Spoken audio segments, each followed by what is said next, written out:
കേൾക്കുന്ന നിങ്ങൾക്ക് ഓരോരുത്തർക്കും എന്റെയും കോമ്പറ്റേറ്റീവ് ക്രാക്കറിന്റെയും വിഷുദിനാശംസകൾ. ഈ ഒരു വിഷുക്കാലത്ത് കോമ്പറ്റേറ്റീവ് ക്രാക്കറിന്റെ എല്ലാ കോഴ്സുകളും അപ് ടു 30% ഓഫറോടുകൂടി നിങ്ങൾക്ക് ലഭ്യമാക്കാവുന്നതാണ്. കൂടുതൽ വിവരങ്ങൾക്ക് താഴെ കാണുന്ന നമ്പറിൽ കോൺടാക്ട് ചെയ്യൂ. Hi, hello, welcome to competitive cracker. Competitive ക്രാക്കറിന്റെ പുതിയൊരു വീഡിയോയിലേക്ക് നിങ്ങൾക്ക് സ്വാഗതം. ഞാനിന്ന് വന്നിരിക്കുന്നത് ഒരു പ്രധാനപ്പെട്ട കാര്യം നിങ്ങളോട് പറയാൻ വേണ്ടിയിട്ടാണ്. അതായത് CSEB എക്സാമിന് വേണ്ടി പ്രിപ്പയർ ചെയ്യുന്ന ഉദ്യോഗാർത്ഥി എന്ന നിലയ്ക്ക് നിങ്ങളോട് വളരെ ഇമ്പോർട്ടൻ്റ് ആയ കാര്യം പറയാൻ വേണ്ടിയിട്ടാണ് വന്നിരിക്കുന്നത്. നമുക്ക് നോക്കാം എന്താണ് ഇവിടെ പറയാൻ പോകുന്നത്. നമുക്കറിയാം, ഇവിടെ CSEBയുടെ എക്സാം വിളിച്ചിട്ടുണ്ട്. എക്സാം വിളിച്ചതിന്റെ പുറമെ തന്നെ അതിലുണ്ടായ മാറ്റങ്ങൾ നമ്മൾ ശ്രദ്ധിച്ചിട്ടുണ്ടാവും അല്ലെ.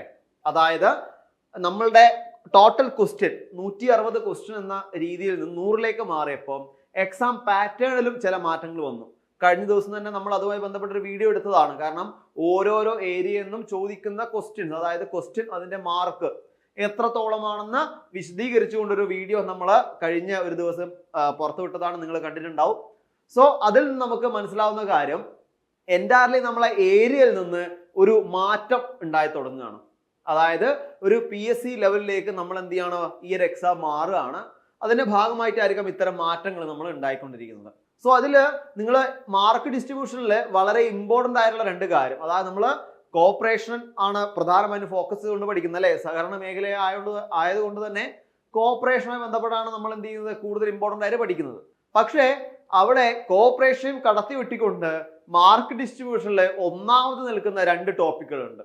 ആ രണ്ട് ടോപ്പിക്കുകൾ നിങ്ങൾ പഠിക്കുകയാണെങ്കിൽ ഏതാണ്ട് 40% മാർക്ക് നിങ്ങൾക്ക് സ്കോർ ചെയ്യാം. ആ ടോപ്പിക്കുകളെ പറ്റി പറയാനാണ് ഞാനിന്ന് വന്നിരിക്കുന്നത്. നമുക്ക് ഏതാണ് ടോപ്പിക്ക് നമുക്ക് നോക്കാം.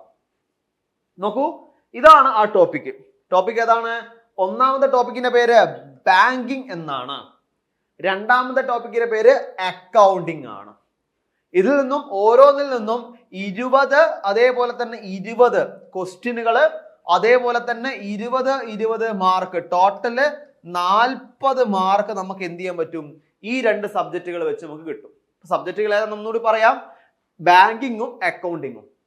ഈ രണ്ട് സബ്ജക്റ്റുകൾ നല്ല രീതിയിൽ നിങ്ങൾ പഠിക്കുകയാണെങ്കിൽ CSEB എക്സാമിന്റെ 40 മാർക്ക് നിങ്ങൾക്ക് ഈസി ആയിട്ട് കിട്ടും. അപ്പൊ ഈസി ആയിട്ട് കിട്ടുമെന്ന് പറയാൻ കാരണമുണ്ട്. കാരണം എന്താ വെച്ചാൽ ഈ ഒരു ടോപ്പിക്കുകളാണ് കൂടുതലായിട്ട് അവിടെ എക്സാമില് മാർക്കുകൾ കൂടുതലായിട്ടും കൊടുത്തിരിക്കുന്നത്. മറ്റൊക്കെ എടുത്താൽ, അതായത് മറ്റ് ഇംഗ്ലീഷ് ആയിക്കോട്ടെ, മാത്സ് ആയിക്കോട്ടെ, അതിനൊക്കെ 10, അതേപോലെ 10 വീതമാണ്. കോപ്പറേഷൻ ആണെങ്കിലോ 15 വീതമാണ് അല്ലെ. അതായത് നമ്മൾ സഹകരണ മേഖലയിൽ ജൂനിയർ ക്ലർക്ക് കാഷ്യർ എന്ന പോസ്റ്റിലേക്കാണ് നമ്മൾ എന്ത് ചെയ്യുന്നത്, അപ്ലൈ ചെയ്യുന്നതെങ്കിൽ പ്രധാനമായിട്ടും പഠിക്കേണ്ട രണ്ട് ടോപ്പിക്കുകളാണ്. കാരണം എന്താ, കാഷ്യർ ആയിട്ട് നമ്മൾ വരുന്നുണ്ട്, അവിടെ അക്കൗണ്ടൻസി അല്ലെ, അക്കൗണ്ടിങ് അവിടെ എന്തായിട്ട് വരണം, വളരെ ഇമ്പോർട്ടൻ്റ് ആയിട്ടുള്ള കാര്യമാണ്. പിന്നെ സഹകരണ മേഖലയിലെ ബാങ്കിങ് ആയതുകൊണ്ട് തന്നെ അവിടെ എന്ത് വേണം, ബാങ്കിങ് നമുക്ക് പ്രധാനമായിട്ടും പഠിക്കണം. അപ്പൊ ഈ രണ്ട് ടോപ്പിക്കുകൾ നിങ്ങൾ നല്ല രീതിയിൽ വർക്കൗട്ട് ചെയ്ത് നല്ല രീതിയിൽ പഠിച്ചു കഴിഞ്ഞാൽ നമ്മൾ CSEB എക്സാമിന് 40% മാർക്ക് നിങ്ങളിലേക്ക് എത്തും. ഇനി മറ്റൊരു പ്രധാനപ്പെട്ട കാര്യം, ഇനി നമുക്ക് അടുത്തൊരു എക്സാം പുതിയൊരു എക്സാം ആണ്. ഈ ഒരു വരുന്ന പുതിയ എക്സാമിൽ നമ്മൾ ഇതുവരെ പഠിച്ച പോലെ മതിയോ, അതിൽ നിന്നും വ്യത്യസ്തമായി എന്തെങ്കിലും ഫോക്കസ് ചെയ്യണോ എന്ന് നമ്മളൊന്ന് ചിന്തിക്കേണ്ട ആവശ്യമുണ്ട് അല്ലെ. നമ്മൾ പ്രധാനമായും ഈ രണ്ട് ടോപ്പിക്കുകളെ പറ്റി പറയുമ്പോൾ 40% മാർക്ക് നമുക്ക് ഇതിൽ നിന്ന് കിട്ടുന്നുണ്ട്. അപ്പോൾ കൂടുതൽ ഇതിന് ഫോക്കസ് ചെയ്യുന്ന സമയത്ത് ആ മാർക്ക് നമുക്ക് കറക്റ്റ് ആയിട്ടും എന്ത് ചെയ്യാൻ പറ്റണം, ക്യാച്ച് ചെയ്യാൻ വേണ്ടി പറ്റണം. സോ ഓരോരോ ഏരിയന്റെയും നമുക്ക് നോക്കാം. ബാങ്കിങ്ങിന്റെ ഏരിയ ആണെങ്കിൽ പ്രധാനമായിട്ടും നമ്മൾ ഫോക്കസ് ചെയ്യേണ്ട ഒരു ഏരിയ എന്ന് പറയുന്നത്, അതായത് നമുക്ക് CSEBയുടെ ഒഫീഷ്യൽ സൈറ്റിൽ എന്ത് വന്നില്ല, ഓരോരോ ഏരിയയും എന്താണെന്ന് കാര്യം വന്നില്ല. എന്നാലും നമുക്ക് പറയാൻ പറ്റും ചില ഏരിയനെ കുറിച്ചൊരു ഫോക്കസ് ചെയ്യേണ്ടി വരുമെന്നത്. അങ്ങനെ ബാങ്കിങ്ങിന്റെ ഏരിയ നമ്മൾ ഫോക്കസ് ചെയ്യേണ്ട ഒരു ഏരിയ ആണ് മോഡേൺ ബാങ്കിങ് എന്നത്. കാരണം എന്തുകൊണ്ടാണ്, അതായത് രണ്ട് തരത്തിലുള്ള ബാങ്കിങ് നമുക്കറിയാം. ഒന്ന് ട്രഡീഷണൽ ബാങ്കിങ് ആണ്, മോഡേൺ ബാങ്കിങ് ആണ്. ട്രഡീഷണൽ ബാങ്കിങ് ഇപ്പോൾ ഓൾറെഡി എന്തായി, ഔട്ട് ആയി കഴിഞ്ഞു അല്ലെ, ഔട്ട് ഓഫ് ഫാഷൻ പോലെ ഔട്ട് ആയി കഴിഞ്ഞു. നമ്മളെ മുന്നിലുള്ളത് ഏതാണ്, മോഡേൺ ബാങ്കിങ് ആണുള്ളത്. മോഡേൺ ബാങ്കിങ്ങിന് ഒരുപാട് ടെക്നിക്സുകൾ നമുക്ക് ഉണ്ട് അല്ലെ. മോഡേൺ ബാങ്കിങ് ടെക്നിക്സുകൾ ഉണ്ട്, മോഡേൺ ബാങ്കിങ് എന്താണെന്നുണ്ട്. കൂടാതെ മോഡേൺ ബാങ്കിങ്ങുമായി ബന്ധപ്പെട്ട ഒരുപാട് ടോപ്പിക്കുകൾ നമുക്ക് അതിൽ നിന്ന് പഠിക്കാനുണ്ട്. സോ ഈ ഒരു ഏരിയ നിങ്ങൾ കറക്റ്റ് ആയിട്ട് ഫോക്കസ് ചെയ്തോളൂ. എന്തായാലും ഈ ഒരു ഏരിയ കൂടുതൽ ചോദ്യങ്ങൾ ചോദിക്കാൻ എന്തുണ്ട്, സാധ്യതയുള്ള ഒരു ഏരിയ ആണ്. നമ്മൾ ബാങ്കിങ്ങിനെ പറഞ്ഞു. ഇനി അക്കൗണ്ടൻസിയുടെ ഏരിയ പോവുകയാണെങ്കിൽ, അക്കൗണ്ടിങ്ങിന്റെ ഏരിയ പോവുകയാണെങ്കിൽ ഇതേപോലെ തന്നെ വളരെ ഇമ്പോർട്ടൻ്റ് ആയിട്ട് നമ്മൾ നോക്കേണ്ട ഏരിയ ആണ് ഏത്, cost accounting. Cost accounting. Cost accounting നമ്മൾ വളരെ ഇമ്പോർട്ടന്റ് ആയിട്ട് നോക്കേണ്ട ഏരിയ കൂടിയാണ് എന്ത്? Cost accounting. കോസ്റ്റ് അക്കൗണ്ടിലെ ഒരുപാട് ഏരിയാസ് അല്ലെ നമുക്കറിയാം. നമുക്ക് പറയുന്ന സമയത്ത് വളരെ ഈസി ആയിട്ട് തോന്നുമെങ്കിലും കോസ്റ്റ് അക്കൗണ്ടിങ്ങിൽ അതിന്റെ ഉള്ളിൽ ഒരുപാട് ഇമ്പോർട്ടന്റ് ആയിട്ടുള്ള ഏരിയാസ് അതിലുണ്ട്. സോ കോസ്റ്റ് അക്കൗണ്ടിങ് എന്താണ്? ഒന്ന് നിങ്ങൾ ഫോക്കസ് ചെയ്ത് നോക്കേണ്ട ഏരിയ തന്നെയാണ്. സോ ഇത്തരത്തില് പുതിയൊരു സബ്ജക്ട് പ്രകാരം അല്ലെ പുതിയൊരു സിലബസ് പ്രകാരം നിങ്ങൾ ഒന്നുകൂടി ഫോക്കസ് ചെയ്യേണ്ട ഒരു ഏരിയകൾ കൂടുതലായിട്ട് വരും. അത് വരുന്നതിനനുസരിച്ച് നമ്മൾക്ക് എന്ത് ചെയ്യാം? അതുമായി ബന്ധപ്പെട്ട കൂടുതൽ MCQസും അതേപോലെ തന്നെ കൂടുതൽ ലൈവ് സെഷനുമായിട്ട് നമ്മൾ പോകും. ഇനി നമുക്ക് അധികം സമയമില്ല.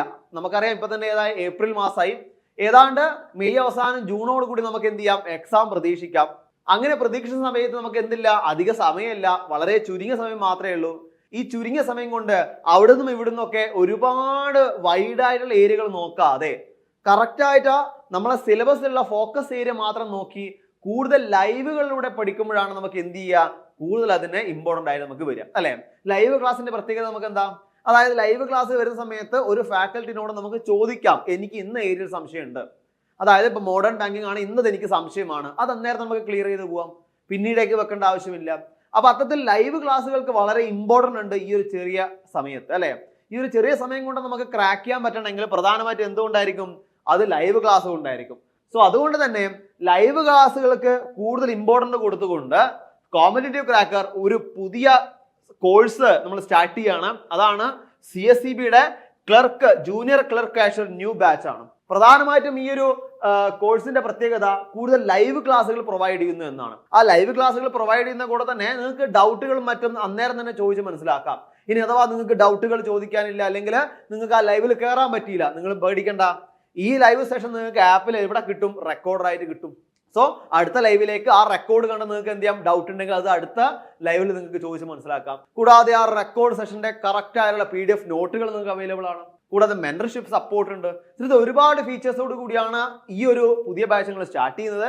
അപ്പൊ നമുക്കറിയാം CSCB എക്സാമിന് സമയമില്ലാത്തതുകൊണ്ട് തന്നെ ലൈവ് സെഷൻ വളരെ വളരെ ഇമ്പോർട്ടന്റ് ആണ്. ഓരോ ലൈവ് സെഷനും ഓരോരോ ടോപ്പിക്കുകൾ വെച്ച് ഡിസ്കസ് ചെയ്യുന്ന സമയത്തും അതിലുള്ള ഒരുപാട് ഏരിയകൾ ഒരു ലൈവ് തന്നെ നമുക്ക് കവർ ചെയ്യാൻ പറ്റും. അതുകൊണ്ട് തന്നെ നിങ്ങൾ എന്ത് ചെയ്യുക? ലൈവ് സെഷനിൽ കൂടുതൽ ഇമ്പോർട്ടന്റ് കൊടുത്ത് നിങ്ങൾ എന്ത് ചെയ്യുക? പഠിക്കുക.